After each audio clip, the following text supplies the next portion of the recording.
Following is a production of DallasCowboys.com and the Dallas Cowboys Football Club. How about them Cowboys? Yeah. Go Cowboys! This is Cowboys Storyline, presented by Gillette, the official shave of the Dallas Cowboys. Here's Nick Eatman.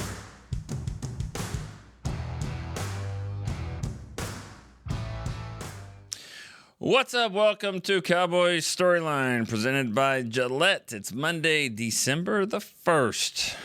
Wow, we are moving right along here in 2025, almost 2026, but not there yet. Cowboys, huge win over the Kansas City Chiefs, 31-28, which reminds me, I need to go back and give some people some props, because I know that there was a couple of those scores. I'll find that here in a second. Cowboys get the big win. Just one of those, back and forth games. It didn't start out well, but I think that's a theme now that we're seeing early in the game. Just gifted them an interception and a touchdown, and it looked like it could be one of those type of games again, but the Cowboys came right back, scored, and you never really knew how the game was going to go. And one thing that's just different about this team is, especially with the offense, is that they're not afraid to throw the ball around and keep the ball at the end of the game when they're trying to run out the clock. But I mean, they have to pass it. And so, and I have to remember this too. I even said this in the press box. On a 4th and 4, I didn't think they should go for it. They went for it. They got it. And you got to remember that is at times when they don't get it and you get frustrated with Shoddy, like, just take the points and all that. Just remember that he's aggressive, and being aggressive is going to be good at times, going to be bad at times as well. And so you can't have it both ways. And I thought their aggressiveness on the final 2 drives of the game, when they were up by 7, and they just immediately threw a bomb CD for 50 yards, and they ended up getting a field goal out of that. And then when after Kansas City scored quickly, again, they had to throw the ball a little bit to Pickens and CD, but they got first downs. And so, he trusts his team, he trusts his quarterback to go and move the ball. And sometimes, a lot of times it's working. Sometimes it doesn't, but you got to remember the times that it does. All right, 888-855-2297. Let's get right to it. Joe in Stamford, Texas. What is up?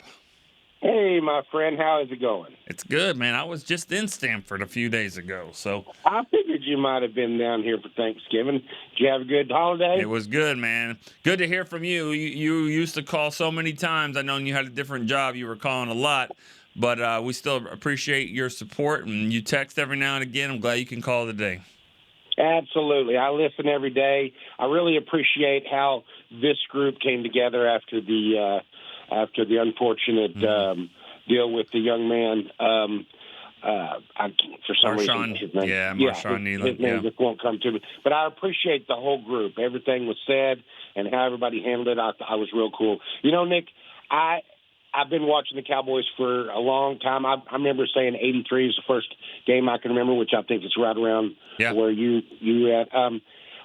And I've been proud of a lot of players and a lot of teams over the years, especially, of course, our 90s Cowboys. But I don't, even with the record and everything that's happened this season, I don't think I've ever been more proud of a group of men with the star on their helmets than this year.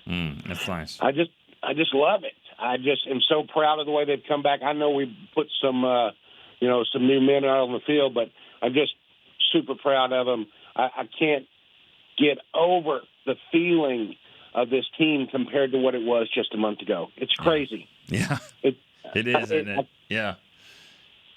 Anyway. Yeah. I'm sorry. You have another question or anything? I mean, you're exactly right. I agree with you 100%. Yeah. My question is, this running back we just picked up, Israel Abanikanda, I think I said that right. Sure. Is he going to play, or are we going to see Jaden Blue? What's the deal with the back end of our running back group? Yeah, well, thanks for the call, Joe. Every time you call, I'll make sure and point people, make sure and point out the fact that you were one of the very first people to call a lot. Kind of set the standard for what the show ended up being. It was okay to call tomorrow. It was okay to call the next day. It's okay to call the next day, and you did, and so I appreciate that. So always going to be part of the family there for sure. And I know today you got a chance to call. I'm glad you did. As for the new running back, I think this was a guy that they liked a couple of years ago, 5th-round pick. I think he's out of Pittsburgh. And just to take a flyer on, that's what you have, the practice squad. Is he going to play? Who knows? You can elevate these guys if you needed to. I just think this is probably just a situation of, scouts that liked him. Like, man, this guy's available. Remember a couple years ago, our notes on him were pretty good. We wish that we could have got him. We didn't. And then based off circumstances, you don't know how things have gone for him. But everyone still feels like they can. Hey, we can get our guys to coach him up, and he could be a good player for him. So I don't think there's more. I don't think there's something to it as far as he's here for anybody or to replace anybody or anything. I think Malik Davis is pretty solid in where he is right now, but just to have some more depth there at the position and somebody that they've liked in the past is usually the way that works. All right, Danny in Henderson, Nevada. Danny. Good morning. How are you, Nick? Good. How are you doing? It's doing great. 14 days ago we started this 3 games, and then we heard people saying, well, it's just the Raiders. But since then we've beaten the Super Bowl champs and the AFC champs in short weeks, and I think this team's really coming together. I don't know if they're going to have enough time and games left to make the playoffs, but they have a bright future. They're really playing as a team. I'm pretty happy with them. This game in particular, shout out to the offensive line. They didn't give up a sack. I do think Dak did get pressured at times and moved well in the pocket. Yeah, he did. I think he had 7 receivers that caught a ball, and most of them for good yardage. Shout out to Malik Davis, that run with his. Turpin ran the ball well, and of course Turpin recovering that fumble was super important in this game. I was glad to see CD get his, a big game and come back from. A lot of people were on him last week, and I think he's going to be fine. And I think him and Perkins are just going to gel like this and take turns having great games. Yeah. As far as the defense goes, they're playing really well. I think after those first 2 scores, I think they made them punt 5 out of the next 7 possessions. I thought one of the keys was right before half. They got the ball with about 3 minutes to go, and we shut them down. And then right after half, they were 3 and out. And the Kansas City is known, Patrick Mahomes, for making those bookends work so well. You can go, you're only behind or ahead a little, and all of a sudden he scores 2 touchdowns, and you've never touched the ball. So kudos to the defense there. Clowney for 2 sacks. I think I heard that Quinnen Williams had 6 pressures in that game, which is unbelievable. Right. And my last topic is just a shout out to Brandon Aubrey. I think we take him for granted a lot. They punted once on the Dallas 44 with. I think if we had the ball, we would have tried a 61-yard field goal and probably made it with him. But I also wonder if teams punt at midfield to instead of we're basically in Aubrey's field goal range already. So that's all I have. All right. It was a great Thanksgiving, and thanks for the call. Okay, thanks, Danny. All right, let's keep it rolling here. KC, Joe, and KC. Good morning. How are you doing this morning, Nick? How are you doing? Doing good. Watching the snow come down. Just hanging out outside the window here, and pretty excited about Turpin saving the day there at the end, picking up that fumble. He pretty much sealed the deal there at the end of the game. Definitely. That was one of the hidden plays that I always write about on the 5 plays don't forget about. And I don't think you guys have forgotten about it, but, you're right. It helped save the day. It really did. And the line looked pretty good. They give Dak a lot of time. He was able to throw the ball at will, to Pickens and Lamb. And the game looked pretty good. I was real happy with the outcome. Not much crap around here this week. I would imagine. Yeah, I was imagining what you guys in Kansas City are thinking about that one. You don't get to face the Chiefs that often, which is probably a good thing. But it's nice to kind of be able to have that one in your cap for a while. Yes, sir. Well, I don't have much to say today. I just wanted to say I'm glad for the win. And right. If the Eagles will just lose 2 more, we'll be all right. Sounds good. Thank all you. right. Talk to you later. Right. I know Justin Herbert got injured, and he's probably going to be fine, for the game against the Cowboys in a few weeks. But they do play the Eagles on Monday night, so I think a lot of people are hoping that he's going to be okay for that game. We'll see. It's something that Danny and Henderson, Nevada, had said on the previous call about the defense, and that preventing those bookend scores. A lot of teams score there at the end of the half, and then what he's referring to is doubling up and then scoring to start the third quarter, and they had an opportunity to do both, and the Cowboys stopped them. Penalties really hurt the Chiefs, but this isn't a situation. Sometimes it is, sometimes it isn't. But this was not a situation where, the Chiefs just hurt themselves. They were holding because they couldn't block them. They couldn't block these guys. They were having pass interference penalties because they couldn't cover Pickens and CD. And so these were legit penalties. Not all. There's a couple. I don't really agree with that offensive pass interference penalty on Worthy, which that happened in the first drive of the third quarter, which I thought was really, really big to stop the momentum. Any momentum they could have had. But it's been really good to be able to. A lot of times you think, well, they're probably going to go score, and then they do. But we thought that in the last few weeks, and the Cowboys have figured out a way to stop them. So, all right, Irene, Falls Church, Virginia, is next. Hey, Nick. Good morning. Good morning. I hope you had a nice, Thanksgiving weekend with your family. It was good. It was good. Very good. Very good. Okay. Just a couple of simple questions for you. Can you make the postseason in the first quarter of the season? No. Can you make the postseason in the first quarter of the season? Second quarter? No. Can you make it in the third quarter? No. But can you make it in the fourth quarter? Yes. Let's go. Make the run, Cowboys. Make the run. That's it. Drops the mic. Love it. If you don't know the reference there, then that's on you, really, because that's what Shoddy's been kind of yelling at the players, and so true with the way that they've played these games. You got to be careful. You can't just keep handing the ball over in the first quarter and second quarter and get down. I wouldn't think this is a smart situation to be down to the Lions like that, especially the way they run the football.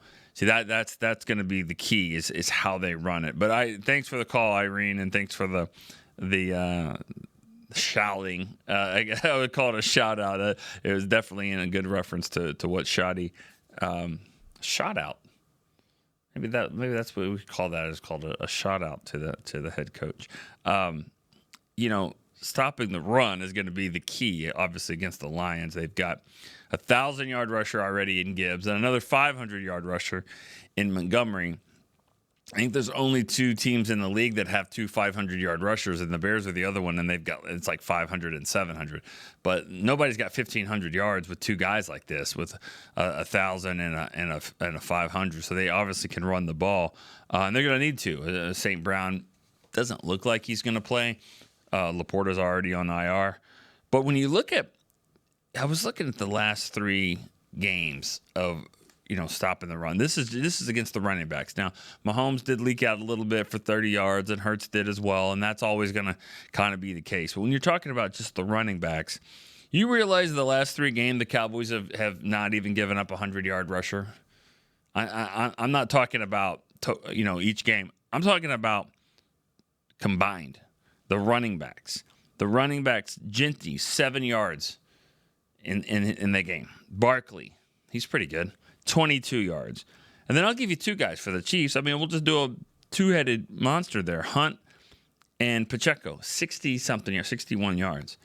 That's not even 100 yards in your 3 games running back. Now, this is on the heels of, I don't even know how to say the guy's name for the Cardinals. Amercado, something like that. He had like 78. And then Dobbins had 111 before that. And then the Washington didn't really have much. But the week before that, Dowdle went for 178, something like that, 180. So, they're letting average backs at best go crazy on them. And then they face, these guys here, and then they've shut it down. I think Quinnen Williams might have something to do with that, but still, overall, what they're doing, what they're providing on defense has been great. It's going to be the biggest test of all, though, against the run, against this week, against the Lions. You do that this week and relatively shut them down and make them into a pass-happy team, then I think that then we'll know for sure, that what they've done is absolutely for real. And if they beat the Lions this week, then there's no reason why they shouldn't keep it rolling. And, I think they would have a good chance to make the playoffs, maybe even win the division now. Greg in Sacramento. Hey, good morning, Nick. How are you doing? Good, Greg. How are you doing? I am doing very, very well. I don't know if you remember, but I called in a couple weeks ago, and I was like, man, I wish the Cowboys would just give me some kind of fodder to be able to, talk some crap to my brothers who are 49er fans. And finally, beating the two Super Bowl teams from last year on a short schedule, that's giving me plenty to run my mouth about. So, it was a good Thanksgiving. That win was huge. I think I've heard you say it before. I'm pretty sure it was you that said it. But you said, when teams make these runs, either to playoffs and further, it doesn't only take skill, but you need like a little bit of luck. Yeah. And I've just been noticing in these past few games, we had that Eagles game and we had some bad things happen in the beginning.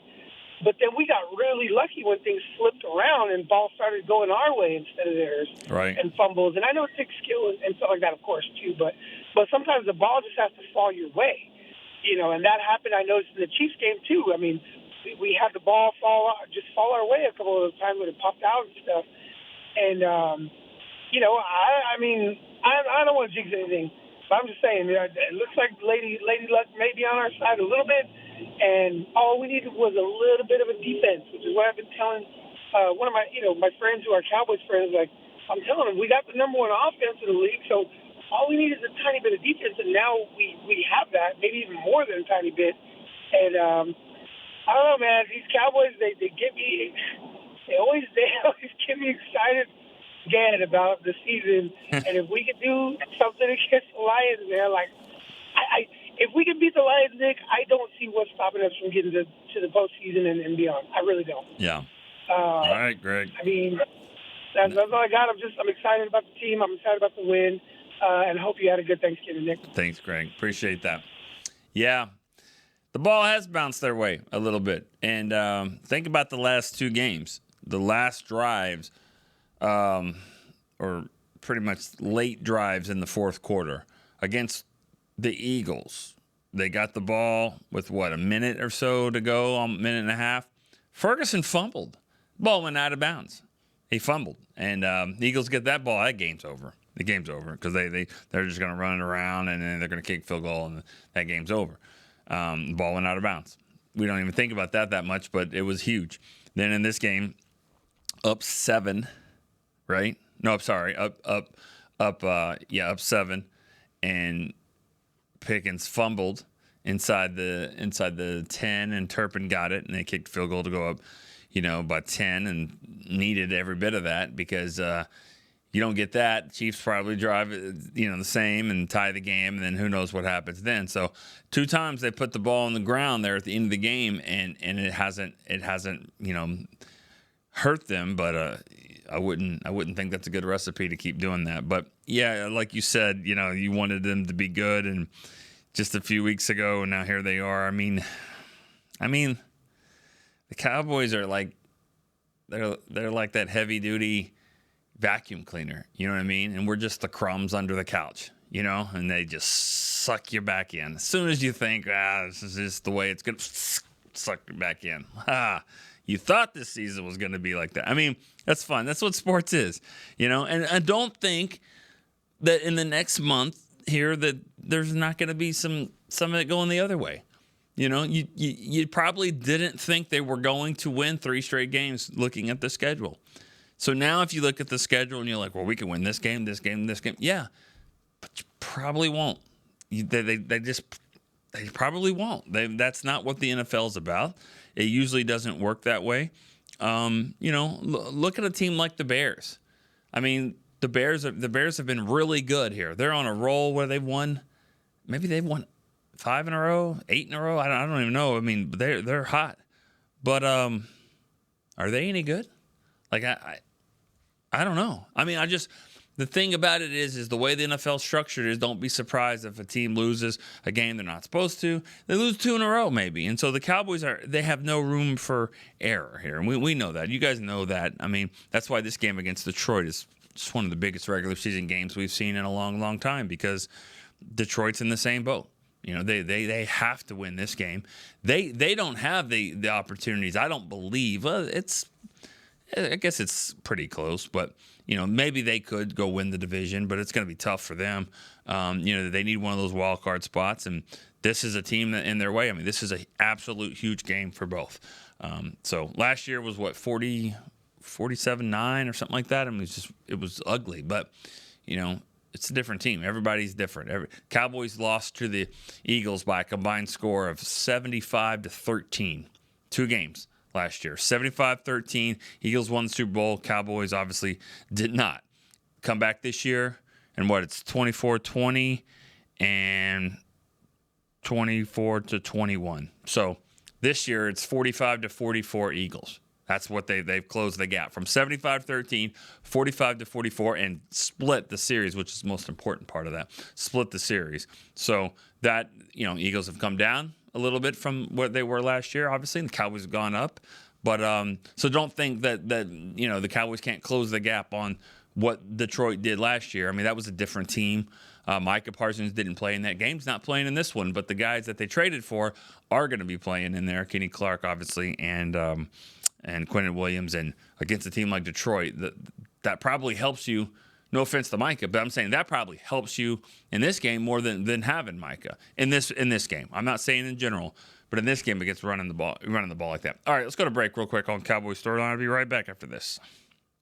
Cowboys fans, when it comes to navigating the ever-changing world of tax, your business needs a partner it can trust to tackle even your biggest tax challenges. Ryan is the largest firm in the world dedicated exclusively to business taxes. Our team of tax professionals has local expertise in all areas of tax and can help you uncover savings opportunities you didn't know you had. Learn more about how Ryan can improve your overall corporate tax performance by visiting Ryan.com. Ryan, the official tax partner of the Dallas Cowboys.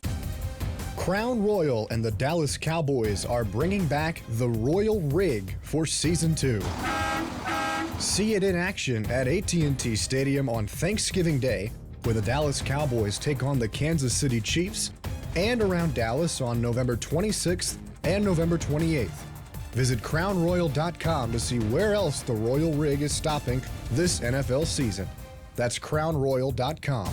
Please drink responsibly. Altec Lansing has been perfecting sound since 1927, bringing you decades of audio excellence to elevate your Dallas Cowboys tailgate ritual. Equip your next pregame with the Sound Rover 180 with 6 hours of playtime, built-in microphone, multicolor light modes, and a rugged exterior that's built to last. Visit alteclansing.com/Cowboys15 for 15% off your Sound Rover 180. That's alteclansing.com/Cowboys15 for 15% off. Altec Lansing, official audio partner of the Dallas Cowboys. Back to Cowboys Storyline, presented by Gillette, the official shave of the Dallas Cowboys.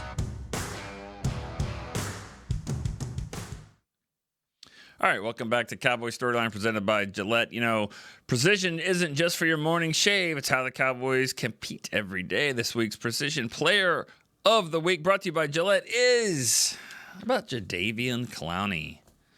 Old man just makes plays. That's what he does. And I think he's kind of back to his self. And you know, it's not like he's a guy that averaged 10 sacks a game. You know, he's a guy that gets about 4, 5, 6 every single year. And this year, that's kind of what he's done.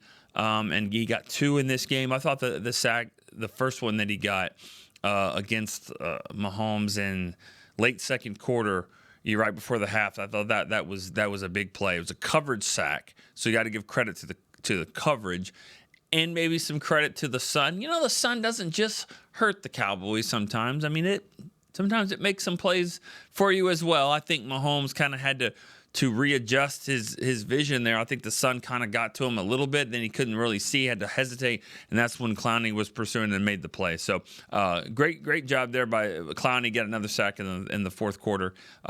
Big moment there for him, a couple of sacks. And he was questionable to play in the game, and he's kind of banged up some this week, but I think he'll be fine and ready to play. So it's our this week's position player of the week, brought to you by Gillette, Jadeveon Clowney. All right, let's go to Chicago for Josh in Chicago.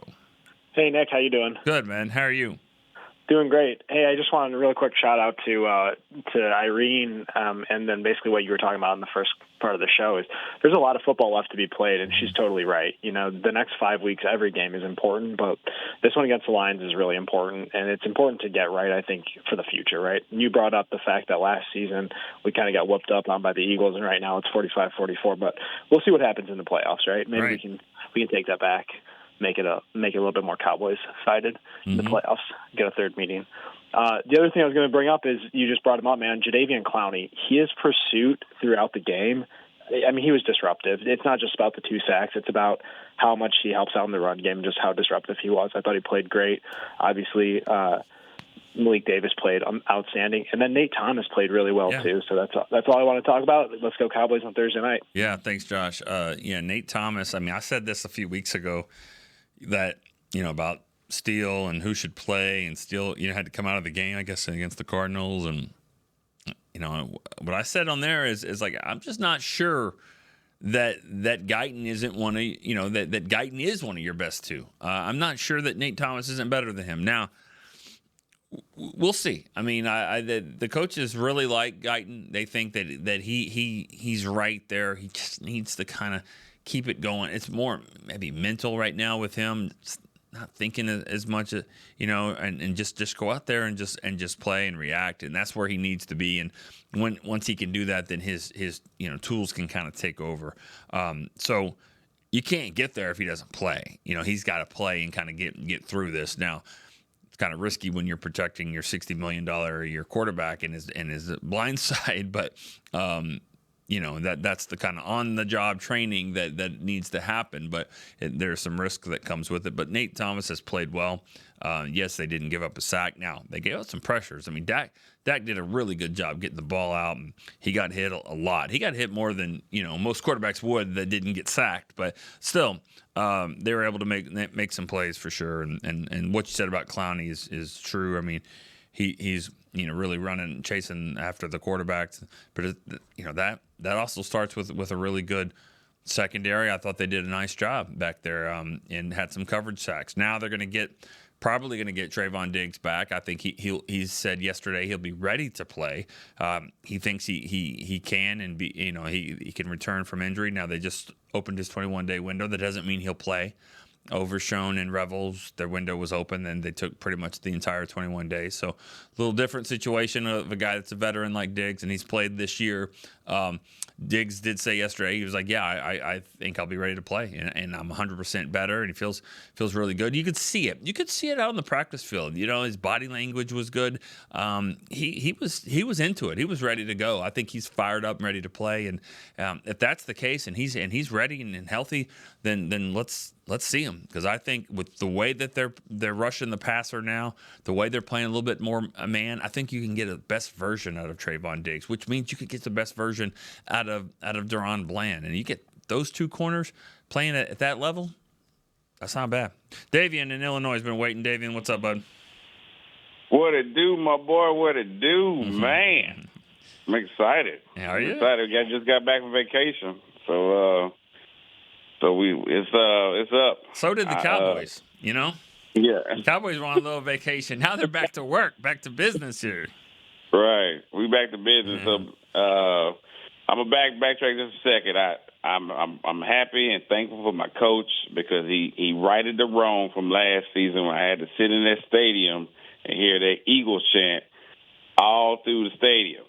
So thank you, Shotty, for getting them birds for me, because I did not. Boy, I was hot coming out that stadium last season, but we all good now. We good. Very good. So we good. But yeah, man, just really excited. Look forward this week. I think we can. I'm in the heart of Chiefs country, so they up there they up here upset right now too.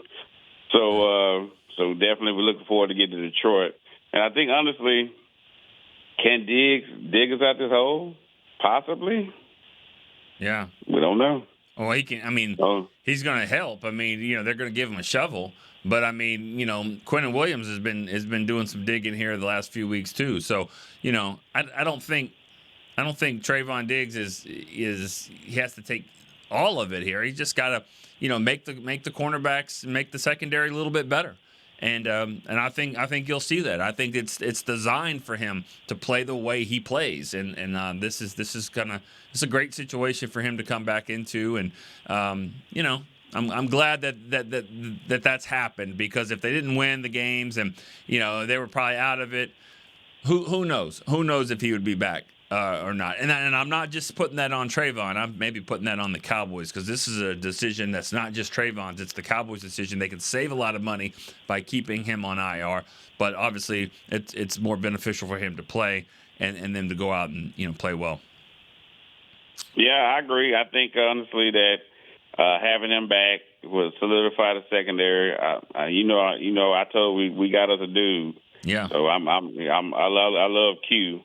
And Demo is back, so I think maybe this could be the final piece to really get this thing running all the way to the playoffs, because the Eagles are falling apart, and I'm loving it every minute of it.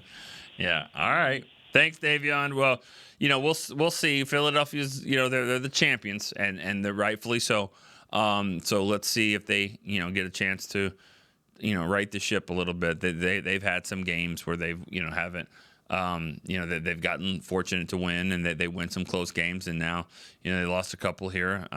We'll see what they're made out of. I mean, I expect them to put up a big fight. One thing that's interesting about this team, I know we have another caller in the line, but one thing that's interesting about this year's team for the Cowboys is this isn't one of those years where you can look at the record and go, all right, 6-5-1, and go, man, God, if you just would have beat Arizona or Carolina, you had that Carolina game, you didn't win, or the Packers tie, whatever it is, Philly week 1. But I don't think you can do that. I really don't. I don't think you can go back anything further than the bye week, the Marshawn Nealon tragedy, all of that in the trade, because if you beat the Cardinals, you're looking at the Cardinals like, how did we lose to them? Okay, you beat the Cardinals. Do they trade for Quentin Williams? I don't know. I mean, maybe they do, maybe they don't. I'm not sure. I mean, and then do they go back and do they play inspired football and focused and all this stuff and beat and beat the Raiders or these other two games? I mean, you just really can't do it. It's just like absolute separation. That was an old different team. This is a new team, and so it is what it is. I mean, they're 6-5-1, and I don't think they win 3 straight games if you give them another win somewhere along. That's just kind of the way this thing works. So that's what they are. They're 6-5-1. You can't go back anything further than that. I don't think the season would. I do believe the season would be different with a couple of different games here and there. This is the way it's supposed to go, and this is the way it's going. And the Cowboys are going to have to keep it up to make it to the playoffs. All right, Erwin in Colorado. Hey, Nick. Good morning. How are you? Good. How are you? Doing good. Hey, I apologize right off the top. I'm not really sure if this has been talked about yet or not, but either way, I just wanted to get your thoughts on. I really think that Jerry Jones, Stephen Jones, whoever, Jerry probably, they really need to take care of that sun glare. And the reason why I say this, and I know it's been talked about in the past, is Jerry's going to regret the day when it comes down to a big play, a big game, where that sun affects them moving on into playoffs. And I just wanted to get your thoughts on that. Yeah, you probably got the wrong person for that one, Erwin. I'm not buying it. I don't. I sit next to Derek in the press box, and he's always sort of talking about it a little bit, and like, which way do you want to be going and all that. The reason why I don't know why it matters. I mean, just because I don't know who it affects. Like, even if the sun's coming from over here and you're going this way, okay, well, your quarterback, he doesn't see it, but his receivers turn around and they see it. But then the corners that are facing him are also kind of seeing it too. Maybe you can get a double move on them, but then you punt, and then their quarterback, it's in his eyes. But I don't know, like who does it hurt? Who does it help? I mean, we saw it in that game. There was a pass to Pickens, and he didn't really see it, and it was, but they should have thrown it over here. I mean, like, that's the thing. Like, adjust to it. I don't think you're going to see a change. I really don't. I think Jerry's pretty stubborn on this one, and I don't think you're going to see that.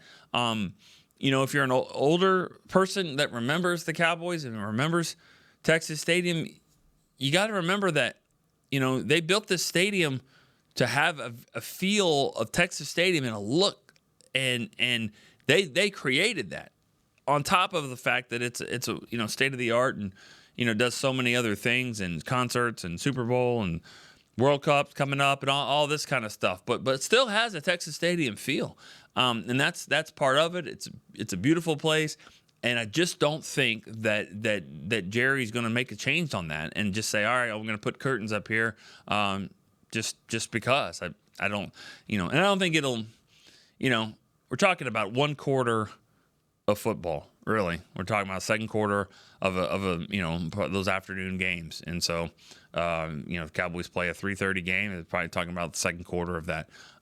If it's sunny, I just don't think they're going to make a change. I don't, and I don't really know if they should, to be honest with you.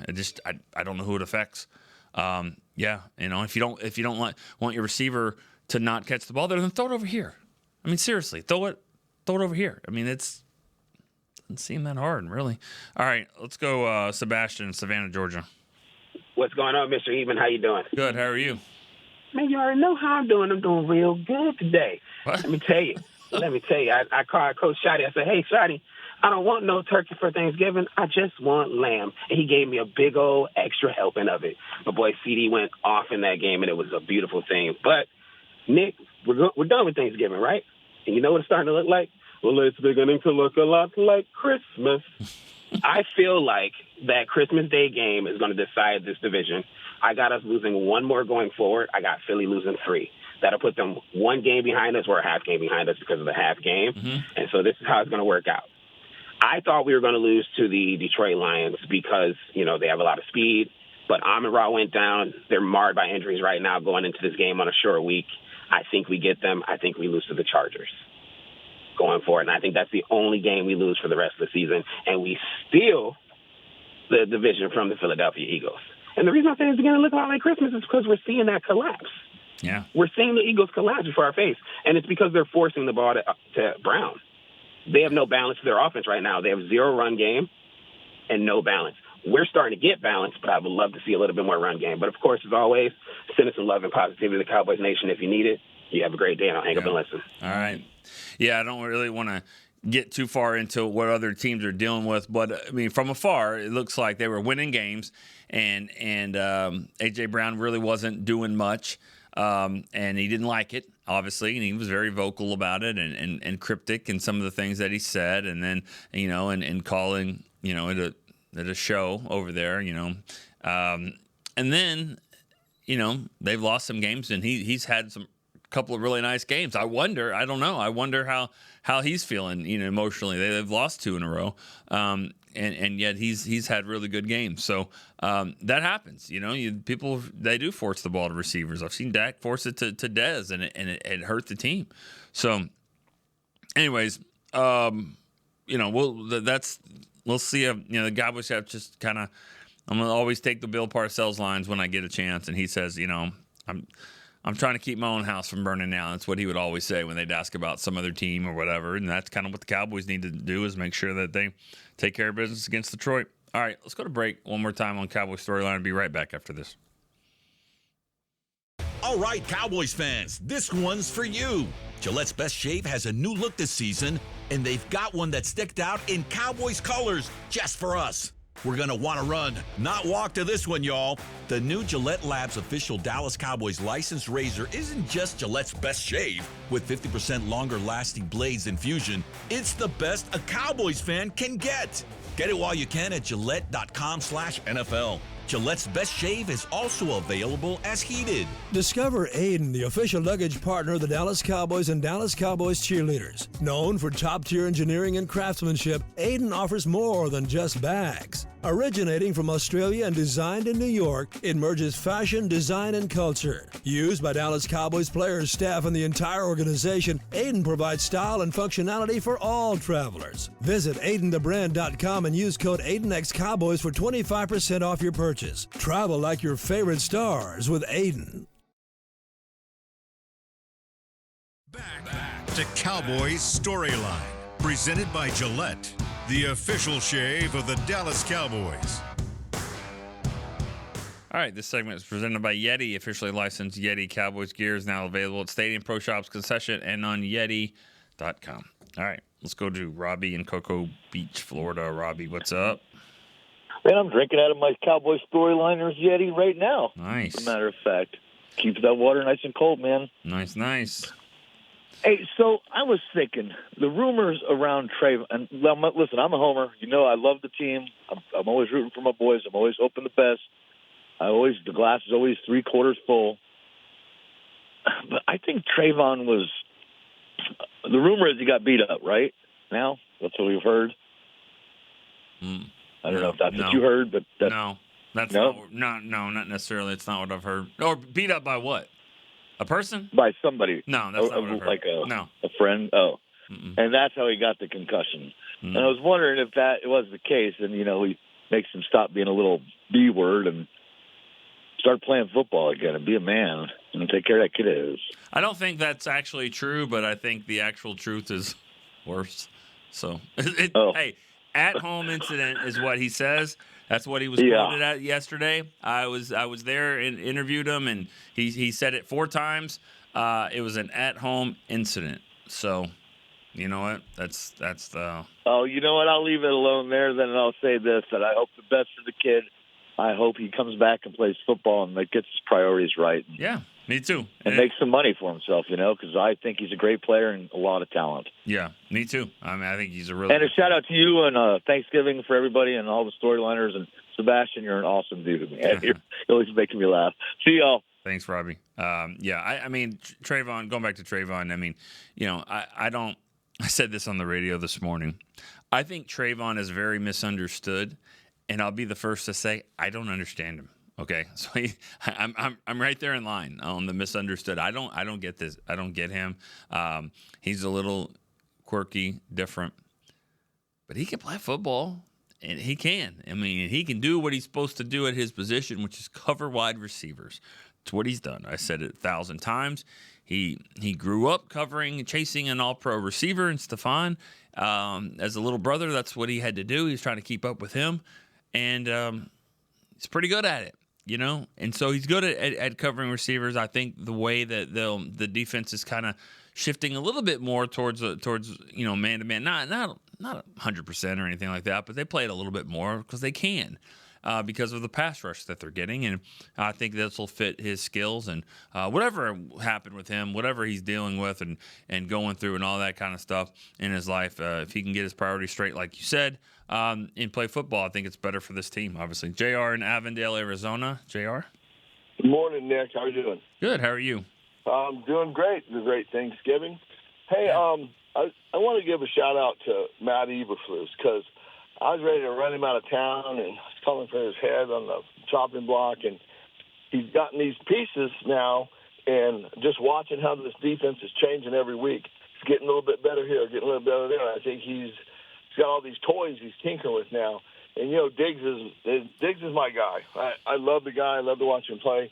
I think him coming back to make a big difference in this defense getting even better.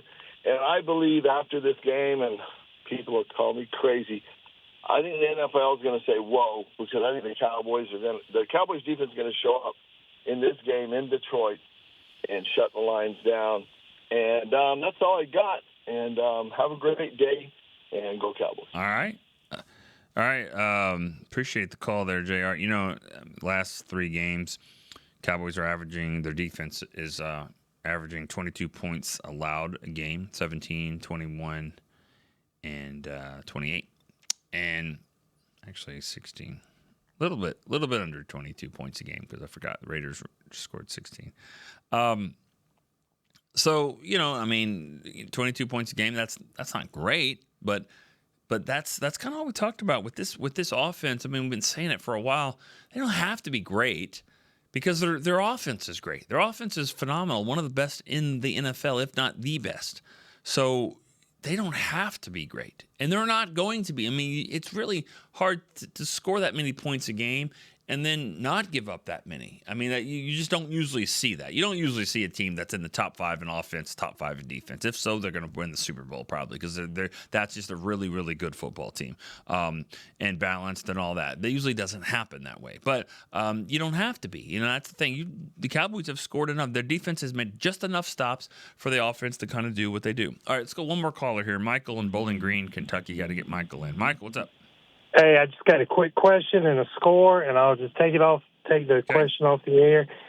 Okay, it's looking to me, for instance, if the Cowboys beat the Lions Thursday and the Eagles lose to the Chargers, it's looking like the Cowboys were past the Lions in the NFC, and then they would be it's looking like they could get in the playoffs either by winning the NFC East or by being a wild card. I mean, I don't know completely, but it's looking that way.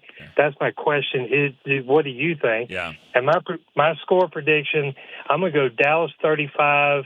I'm going to go Lions 14. Oh, wow. Okay. Well, that would be quite the win there. But, I to answer your question, Cowboys are 1.5 games behind Philadelphia. And it's the one thing about this tie, unless it's with Green Bay, you're not really going to have to get into tiebreakers. I mean, you could beat, you could lose to, they lost to Carolina, but they're probably not going to be tied with Carolina. If they can get ahead of them, that doesn't matter what happened in the game. So NFC records and all that stuff really doesn't matter because you're not going to be tied with anyone unless it is the Packers, which could happen. They got to lose a couple, but so 1.5 games behind it. Like you could go beat Detroit. Go beat Detroit. That'll put all the pressure on Philadelphia. They know the Cowboys are coming, and if they don't beat the Chargers, then they'll be a half game ahead of Dallas with 4 to go. And they got Washington. The thing about it is Washington, you want them playing well. They're going to go play Denver like that, okay? Keep playing that way. Now, the Cowboys have to face them on Christmas Day. That's not going to be easy, but you want them to be playing well. You want that. You want, Jaden Daniels to come back, or if it's Mariota or whoever it is, you want them to be playing at high level because you want them to win some games, especially with playing Philly twice. So, right now, you can look at different scenarios, but the one thing the Cowboys will do to help themselves is win. I mean, they can't win 5 games. They can only win 1 on Thursday. So just go. That's all you have to do. You don't have to say, God, can they win 4 in a row? They don't have to win 4 in a row. They just have to win 1 because they've already won 3. And then after you do that, you don't have to win 5 in a row. You just got to win the next one. That's how you just stack. It's called stacking these things together. You don't have to worry about the bottom. You already built that. Just keep stacking. Keep stacking. All right. Good show. Now, we only got one more show before the game. It's tomorrow's show. Remember, it's our TV show, so we got to go in and out as quickly as we can. We will have a show on Friday after the game, so we'll talk about that, talk about the Lions game there. But we'll have one more show this week to prepare for that, and that'll be tomorrow. All right. For Chris Beam, I'm Nick Eatman. See you tomorrow. Cowboy Storyline. This has been a production of DallasCowboys.com and the Dallas Cowboys Football Club. How about this, Cowboys? Yeah!